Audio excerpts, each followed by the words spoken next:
like, what's wrong? And they're like, nothing. I don't know how y'all feel. Are you saying that's what men do or women do?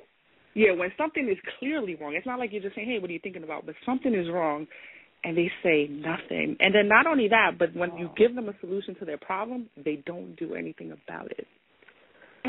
Oh. That's a pet peeve So how do you know something is clearly wrong, though? How do you know Well, something because, I mean, the wrong? attitude is different, or, I mean, you know, just their body language, their body language. elephant in the room. I mean, yeah, I feel that. Okay. Yeah, I think it goes back to what Arthur was saying. I think Michael touched on it, too, that a lot of times men need time to process their feelings. So they're not really aware. As women, we may see it a little quicker. Sometimes we may misjudge it, but we automatically see, okay, he's changed. Something is bothering him. And I know, like with my husband, a lot of times he's not even aware that something is bothering him. Well, no, that's a lie, because a lot of times he's really pissed off, and I have no idea. So, yeah, I don't know. It depends. But sometimes, like Tawana said, they just need, you know, those days. They need, you know, and I know, like, for me, for my husband, he won't even say, if I do something that's really, you know, annoying him, certain things he'll let me know right off the bat. But sometimes, you know, he'll be angry about things that I do, and he won't say anything. And my thing is like, well, if you piss me off, I'm going to let you know. So, you know, so I guess it really just depends. Can I touch on that? Yeah. Can I touch on that for Shirley real quick? Two things that it brought to mind. One is how men are socialized. Men are socialized to keep things in terms. They're not socialized to express themselves. So by the time we get of a certain age, that we're not sharp as women are as far as how to express what's going on. So that's one factor on it. Two, another factor on it is men are very analytical in what we do. So for us, we have to think it through and process it a certain way in a certain manner before we're ready to act on or speak on certain things. So sometimes when we say that nothing, it's not that there's absolutely nothing wrong, and we know that there's something wrong, but it's that we're not ready to speak about it. So instead of us saying, you know, I don't want to talk about it right now, I'm not ready to speak, most of us say nothing because that's how we're socialized to do. And I know with me, you know, all my brothers tell me that I read too much into stuff. It's like, seriously, I'm not making a face.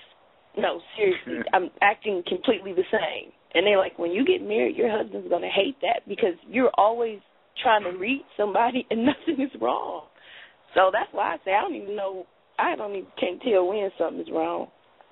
Yeah, I do that too. Sometimes I'll look at my husband and I'll go, something's bothering him. I'm like, what's wrong? You know, and he's just like, you know, leave me alone. Like nothing's going, you know. So I don't really know. I think sometimes as women, we need to learn how to step back and not make a problem a problem.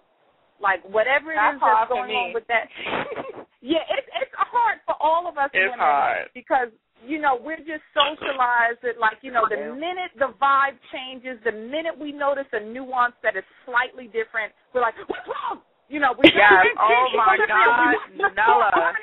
Yes, you know, Nella, I am like a detective. I can sense anything. No, I'm serious.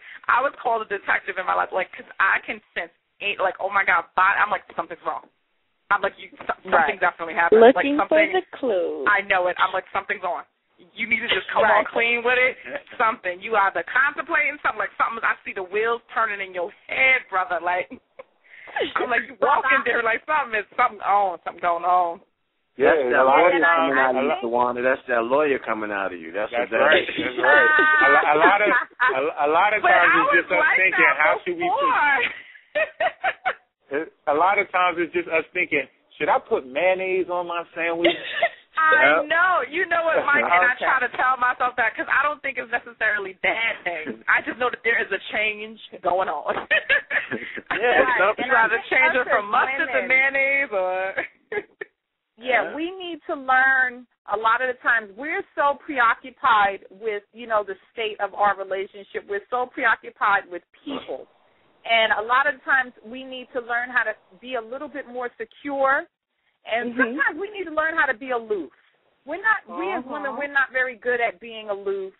And the thing about, And it's, for us, I think for a man, sometimes they appreciate when we're aloof because, for them that's a sign that, okay, everything's good. Ain't nothing popping up. Everything is good. I can just kind of sit back and breathe a little bit. But for us, we take aloofness, as it's an insult. Something is wrong because if everything is really right, we're connected and we're joined and we're united. And so there's almost this desperation on our part to always keep the connection open. And we have the relationship. Or feel involved. No, but what it really is, it's so involved in their life. You want to feel like they want you around, like you're useful to them, It's like, if you're not confiding in me, am I really even useful here? Well, I think, but the way men think is just different. Like with my husband, I'm like, I'll ask him, do you love me? And, his response pretty much is, I'm here, right? And that's enough for them. And meanwhile, for us, we've got to keep having someone jump through hoops. They got to keep, they got to bring the flowers every week. They have to write the poems and the love songs. They have to, they have to keep, performing and showing these demonstrations where for them, the fact that they're in the relationship and they're home, they're coming home every day. To them, they're saying, I love you and I'll die for you. Here, take my heart. I don't need it anymore. It's still beating. But for us, more and more and more. It's just interesting. But Shirley, I have to thank you so much, girl, for your comment from Staten Island, from Shaolin, New York, girl. Hey. All right, now, thank you Shirley, you have a great day, a great evening. And please call in with your 2 cents again, please, darling.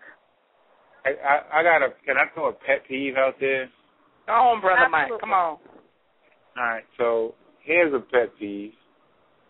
Why is it that you have sisters who, first of all, I guess it would be the female version of sagging, where you can see the crack of their behind in the middle of the street, and then they're constantly pulling up their pants as they walking up and down the stairs and get indignant because some dude. I can take this one. I know one problem is, because I know you're talking about a girl with, who's got some hips and some curves. They don't make clothes to fit us. That is a That's not what I'm talking about. That's not what I'm talking about. I'm talking about they got He's talking about the low rider jeans and all that. And it's like women are now drawsless all the time because I'm like, I've never saw this much crack in my life. Like when I was growing up, you didn't see this. I don't know if I've ever seen it's the norm now. Yeah, he's like, talking about when did that become okay? I didn't know that became okay. When was that? Like I missed that meeting. Like what happened? I have honestly never seen that. That is like, I don't even know. I think it's kind of what Dominique says. It's like a lot of these pants are not made for curvaceous black booties, black and Latino booties. But, we're like, we're going to wear these low riders anyway. And then, like you say, the standards have changed where now, it's okay to reveal crack, which I don't get either. I just never see somebody walking around with their crack out like that. I see it all the time. Sorry, Nala. I'm sorry. You got a choice not to buy low riders. I'm sorry. I do not purchase low riders, okay? Because I know I got junk in my trunk. Right. Okay, I got junk in my trunk. I don't buy low riders, okay? That's just too low. That's too low. Right, and I have to reveal something about myself at the risk of sounding like a freak. Like, I'm a butt person. I'm a booty person. I look at everybody's butt. I look at men, women, children. I look at everybody's booty. That's just what I am. And I like butts. I really do. I'm a booty aficionado. I like butts. And I cannot your lie. That makes a lot. And so I like butts and I cannot lie. You willing sister can't deny when I see your big round thing. I never thought that I would see so many women, that I would see so many exposed asses, and they would look so unattractive to me. I'm just like, ew, like a butt is not supposed to look nasty. It's not supposed That's to what look be tripping nasty. me out, Nella. That's what I was thinking that as a man, As a man, I would be like giving out thank you cards or something. But it's like, what are you At doing? it and you're like, this is gross and disgusting. I need to hold on to my lunch. And then for me too, that's what, tripping me out, because I'm like, wow, your ass is showing and it don't even look good. Like, it looks gross. Right. No. I want to know if they feel the breeze. That's always what I wonder. Do you not feel the air? Do you not know that you are exposing everything to me? That's all I want to know. They got to feel the air. They got to feel the draft. I'm still trying to wrap my mind around this. Like, they're just, it's an accident, right? This is not, like, stylish or anything like this. No, it can't be an accident. You have to. It can't be. You know how I know it's not an accident? You know how I know it's not an accident? How? Because they got the tattoo billboarded on the back of their behind, right above it, pointing down, hey, look, there's cracks, look. So it's not an accident. It's intent. It's intent. They got the tramp stamps. Oh, no. Yo, I love it. I got to put that on Facebook, the tramp stamp. I love it. I love it. Oh, and, how you going to say I'm that? like Michael. I'm like, wow, if I were a guy, I should be liking this, but I'm really not. It's like, this is, it's ugh. You know what it is? I think the market has been, the show and the crack market has been flooded. That's why. It's too much to normal now. Crack market. The market is flooded, so you see it too often now. It's like, everywhere you turn, it's like, what's going on here? Yeah, it's like, so, yes, I'm sorry. Oh, no, I was going to say, like, so does anybody pet peeve with how y'all feel about the pajama pants, like, in public? Oh, no.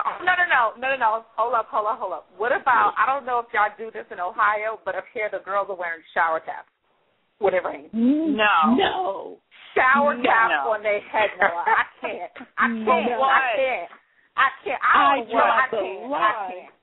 Shower caps on their head when it rains. Okay. And I was like, that's Southern. I was like, is that some down south kind of thing? That is just low budget on a new level.